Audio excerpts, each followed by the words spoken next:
you've got an E-series with an air conditioning leak, you don't need to be a genius to work out where it's leaking from. So, went to exactly where I thought it would be leaking from. I'll show you exactly where they're leaking. If you've got one yourself, you know where they're leaking, I'll show you dead easy. First step, let's give it a good clean and know what we're dealing with then.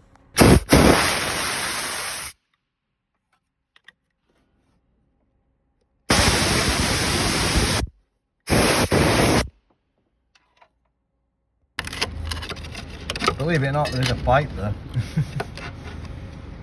There is a pipe there. And I want to see it and I want to document it that it's leaking.